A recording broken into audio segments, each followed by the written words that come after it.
Not too long ago, a guy called Casey Neistat, who is a famous YouTube vlogger, and a guy who features a face that looks like this, was walking through Brooklyn, New York when he discovered a crack in the sidewalk, weirdly decided to stick his camera in said crack, and discovered what appeared to be a critical infrastructure failure. Now, I have no idea what the end result of that Casey Neistat video was, but what I do know is that these cracks in the foundation that is the city of New York go far beyond Casey Neistat in Brooklyn. Recently, there was a story about a crack that people thought was no big deal in Hell's Kitchen around 51st Street near a parking lot, but then upon further investigation, not only did this crack reveal that the subway track, the Amtrak, was beneath it, but that there was critical danger in this particular part of New York, not only for people on the surface, but for people riding the train. And that's what we're going to talk about today, because our cities are falling apart, our infrastructure is absolutely collapsing, and it is moments like this that are really reflective of the poor management of our major cities by political parties, and in particular, the Democratic Party. But before we get into that, this video is sponsored, so let me toss it to the sponsor, then we'll come back over here and talk about it on the other side. If you're anything like me, then you know that poor sleep can negatively impact your mental health. In fact, studies show consistently that getting less than 6 hours of sleep a night can reduce your white blood cell count, can cause weight gain, mood swings, all kinds of issues. And I personally have struggled with this my entire life. This is one of the reasons why I'm so happy to be partnering with Beam Dream. Their line of healthy hot cocos in wonderful seasonal flavors really hits the spot and can help you get to sleep in the evening. I put one of these in a cup of steamed milk every single evening, and then I'm off to sleep and I don't wake up as much, and better yet, when I actually do wake up the next day, I feel more refreshed and not like I've taken anything unusual. This sugar-free cocoa has a combination of killer ingredients like reishi, melatonin, and nano CBD in order to help you get to sleep. With amazing seasonal flavors like cinnamon cocoa, salted caramel, white chocolate peppermint, and this chocolate peanut butter, which I am so excited to try. And for you guys out there in my audience, if you go to shopbeam.com/justicewarrior, you get access to their biggest sale of the year. 50% off Beam Dream. Get your cocoa. It's absolutely amazing. That is shopbeam.com/justicewarrior. Get better sleep starting tonight. Tonight we're going to dig deeper into what happened to Amtrak that would bring to a halt the busy line between Penn Station to Albany. It turns out had nothing to do with the train itself. Instead, the problem? Cracks in a parking garage on Manhattan's west side, like that crack. Below the garage, the tracks of Amtrak. Above the garage, apartments where New Yorkers live. Now on its surface, get it? On the surface, because it's a crack in the sidewalk on the surface, this photo from a distance doesn't look all that bad. But the thing is, as you can see, there's actually train tracks visible, and this, of course, is that Amtrak train that goes up to Albany, our state's capital, that had to be shut down due to the fact that this crack was indicative of serious structural failures in the train lines in the city of New York, in Hell's Kitchen, which not only is the area being controlled and policed by one daredevil, but apparently is about to sink into the earth, into the abyss, into hell itself, due to the fact that it is so poorly maintained. Well, Bill, this parking garage in Hell's Kitchen is about 20 blocks from Penn Station, but the problems here are causing headaches all the way from Penn to Albany. You don't need to be an engineer to know this isn't good. You can literally see the Amtrak train tracks through the floor of a parking garage. Obvious to customers, something isn't right. You know, the local news guy says you don't have to be an engineer to know that this isn't good, but here's the thing.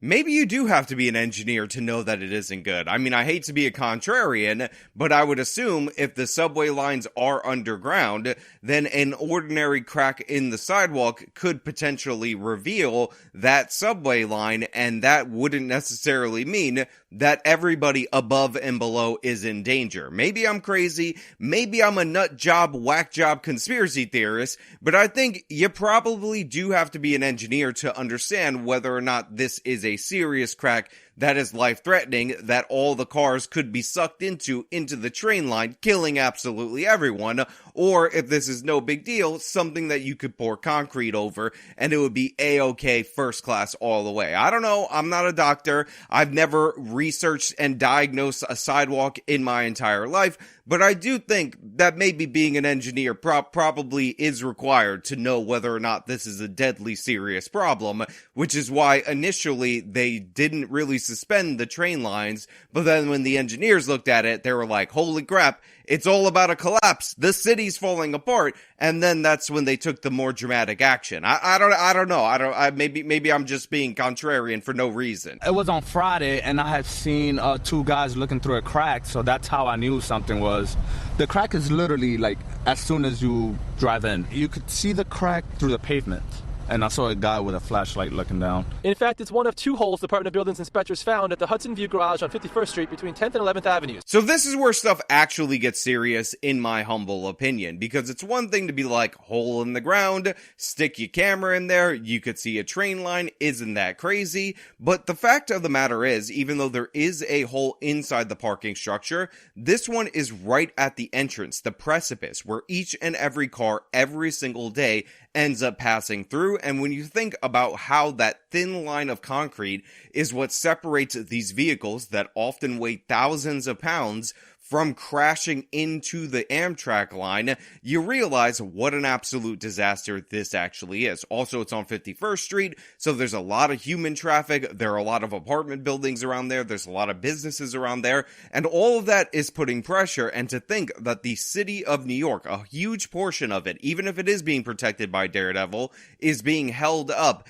in large part by this thin of a layer of concrete with a crack in it, has to be very worrisome for residents in the city of New York. While installing overhead protection above the tracks early Sunday morning, DOB and Amtrak engineers found additional structural issues at the roof of the tunnel below the parking garage and structural defects, including cracked and deteriorated beams. They found a second hole on the ramp to the lower level, 2 inches by 5. The first one was found in the entrance ramp of the parking garage, 6 inches by 10. As a result, DOB issued a vacate order. The garage, by the way, has a high-rise apartment building sitting right on top of it. So yeah, this is why you actually have the engineers come and take a look at it, and one of the things that they ended up discovering, as reported by Sifan Kim from the local news, is the fact that there was cracks in the steel, additional holes, all kinds of problems. And as I said, there is an additional apartment building, a high-rise right above this, all putting downward pressure, making this cleanup, this repair job, an absolute nightmare for city workers, and by the way, federal workers as well, because this particular line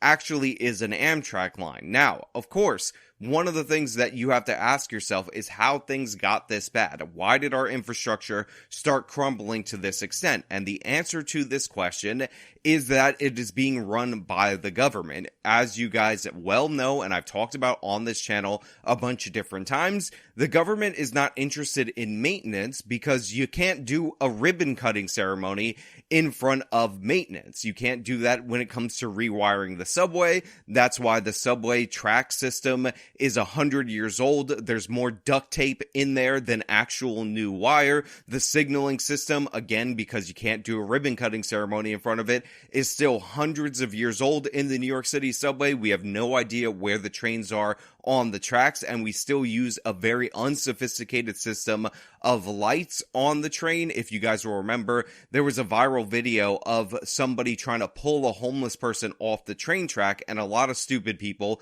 thought that the police weren't doing anything, they weren't helping, because the one cop that was there kept flashing his flashlight inside the subway tunnel. Well, the reason they were doing that is because there is no automated way to warn the train operator that there's somebody on the track, and the way that you would do it is by signaling them with a flashlight. So what that cop was doing in that particular scenario was preventing the oncoming train from crushing everybody because of our outdated signaling system. This is not how they do trains in Europe. This is not how they do trains in Japan, but this is the standard, the poor standard in the city of New York. And when you have that little care for updating and maintenance, you end up in situations like this. DOB inspectors have determined that none of the neighboring buildings are affected. Meanwhile, the issue is causing a major Amtrak suspension. Now, as of right now, the building inspector is reporting that all of the buildings, including the building that is on top of the parking lot, are perfectly safe, no big deal, no need to vacate.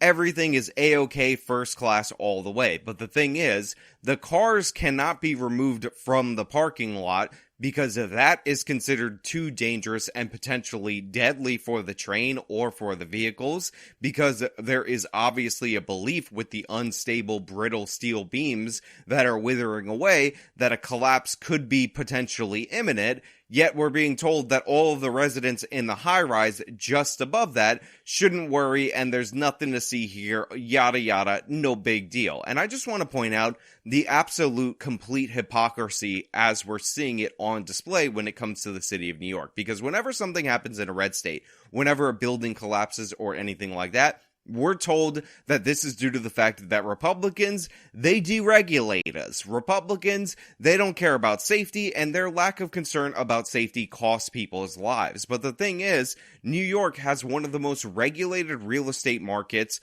on planet Earth. New York City parking garages are regulated beyond all belief, and yet this has been allowed to happen, this has been allowed to occur, and if not for people pointing out that it's kind of weird that you could see inside the Metro North line from this parking lot, nobody would have noticed this until a disaster would have struck. All of the government regulators, all of the rules, all the building inspectors, code enforcers, the people who work in the subway and all their regulators, none of them saw this coming, none of them predicted this, and we are on the verge of an imminent collapse into this tunnel, which would be dozens of feet below, as you could see by the photos, and yet nothing was done until random everyday citizens noticed that there was a problem. This is the state of American critical infrastructure, and when you could point to the boogeyman of deregulation, then the media focuses on it. However, when you have an overregulated market where absolutely everything's controlled and the same exact failures occur over and over again,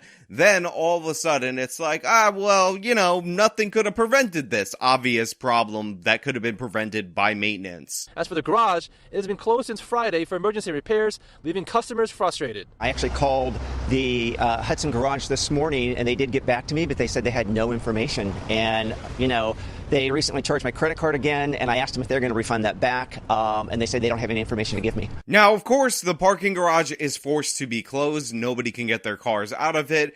And because it's New York City, because we have these kind of scummy business practices, they're actually charging people's credit cards over and over again for the stay, even though they're preventing them from getting their vehicles out. And by the way, to my point about critical infrastructure and these kind of collapses and all that, I will say it's actually happened in the city of New York before, in downtown Manhattan, where one of these parking garages have collapsed. You didn't hear about it, you didn't get it nationally reported to you because it wasn't an infrastructure failure in a red state. So these things happen all of the time, they're ever more frequent, and no matter how many politicians come forward with all of these critical infrastructure bills that are about putting solar panels in the ocean so that we could supercharge our salmon population down there, it doesn't seem to ever improve the ordinary everyday maintenance that a sensible system would be focused on, rather than these glamorous projects that you get to name after people.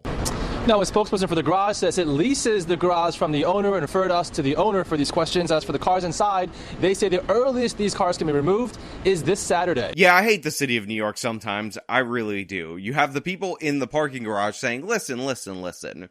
We're just leasing the garage from the owner. You got to talk to the owner about the issue of people being double charged for their cars that they can't get out, because that's really an issue for the owner, not an issue for us. And if you are stuck, you live in New Jersey, and this is where you park when you commute into the city, I guess you gotta pound sand or, stomp around, but don't stomp too hard, because who knows, you could be collapsing and falling to your death if you did so, due to the fact that the ordinary maintenance and upkeep of our subway system, the so-called arteries of New York City, are not actually being upkept. Now look, you better get used to these kind of crumbling infrastructure stories, and I know you'll hear about them when they're in red states, when they're in the charge of red governors who push deregulation, but it's all over this country. I got news for you. There are decades of non-repair, non-maintenance that have gone on, and every time you hear about an infrastructure bill and you think these problems are being resolved, make sure you keep it in the back of your mind that they actually are never being resolved. Everything in our cities, spoiler alert, is essentially paper mache at this point in time, and it's only a matter of time before something like this happens near you if it hasn't happened already. It's only a matter of time before an entire high-rise apartment actually does end up in the subway system in the city of New York, because that's how bad things have actually gotten.